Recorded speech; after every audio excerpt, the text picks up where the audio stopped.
It all starts and ends with a girl, too small and inadequate for that world of ash, tar, and coal where she was born. When her mother died suddenly, the little girl, with only the company of a stuffed friend she would soon forget, found herself all alone on an icy bench, waiting for the carriage that would take her to the austere Bunny Hall. Luckily, even if that place turned out to be very hostile for her, there she met Carole, who like her was small and inadequate, so the little girl began to feel less alone, until, on a day like many others, Carole would leave Bunny Hall for good, so the little girl fell prey to despair again. After all, in a world made of ash, tar, and coal, furiously ticking away like a crazed clock, what can a little girl do all by herself?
Carole Simmons?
Are you speaking to me?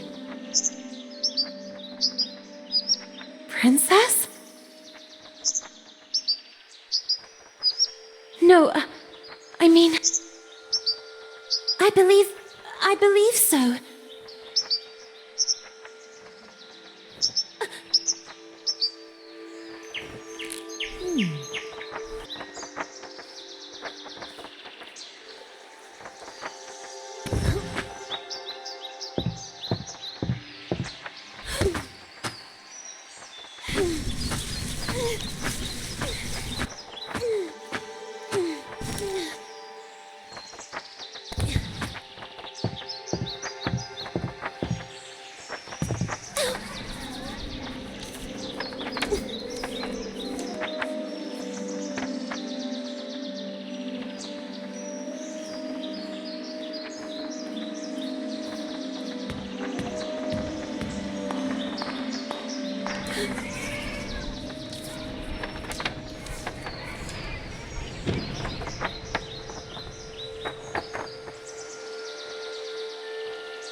Oh, hello, little bunny. That letter is mine. Could you?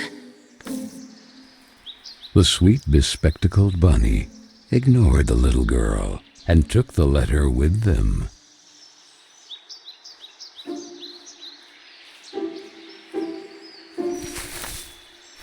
I beg you, would you be so kind as to give it back to me? The little girl began to get impatient.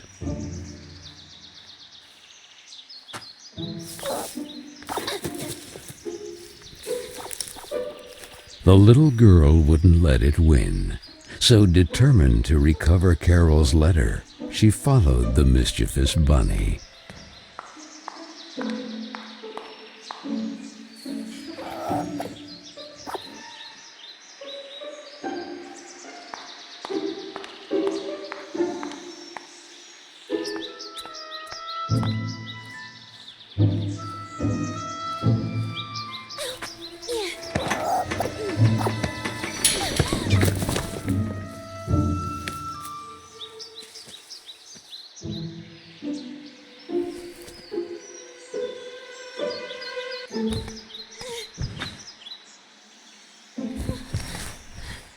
What place is this?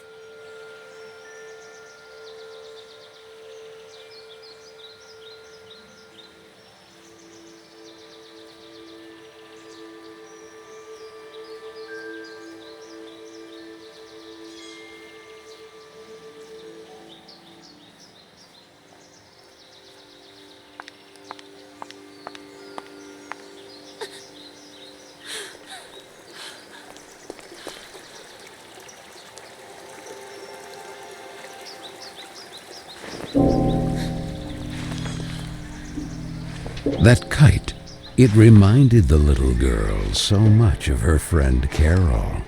So free and graceful, yet tormented, as if by adverse currents, by the other girls at Bunny Hall. Oh, and who would you be? Have you perhaps seen a bespectacled bunny? Even the owl ignored her question and just stood there, staring at her, with those eyes, red like blood. But the little girl had no time to waste. She had to track down the bunny, and so she began to follow in its tracks.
And the girl, filled with a chilling sensation she could not explain, dove into the water.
So the little girl fell, and fell once again.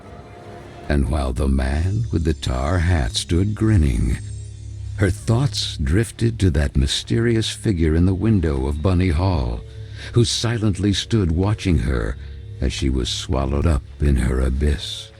And this is how our story begins.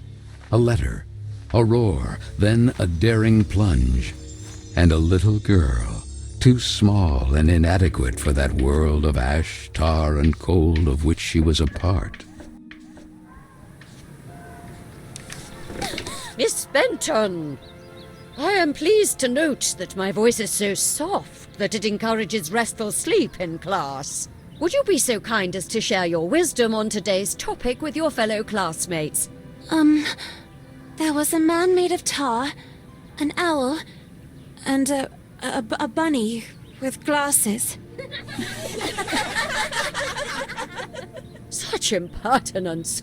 Home Economics, Ladies' Etiquette, Chapter 9. Be always beautiful, perfumed, and impeccable. All of you young women of today are privileged to witness the deeds of the great men of your era, the grand discoveries, the phenomenon of industrialization, progress. Soon you will be wives and then mothers of great men who will go down in history. And you, Miss Benton, make fun of it. This establishment, too, if events continue to transpire as hoped, will undergo important developments, and you will be the first to benefit from them. Why, ladies? A portion of money hall was conceded to a corporate collective in order to form a small branch, thereby taking advantage of the area's greatest resource, rabbits. This will not only bring new luster to the estate in this region, but also new jobs. Very good, Miss Vicky Trant. At the very least, Lana has grasped the rabbit matter. In this regard, our dear Frank reminds us that it is strictly forbidden to venture beyond the walls of the park. The disinfestation work will resume tonight after the strong winds of recent weeks. Remember not to be overwhelmed by the explosions. It's all perfectly normal. The soil is blasted with charges and the rabbits forced out of their burrows. Who did it? Lana! Miss Benton! I'm weary of you, miss. Ungrateful, arrogant troublemaker. Why is it so difficult for you to behave like all the others?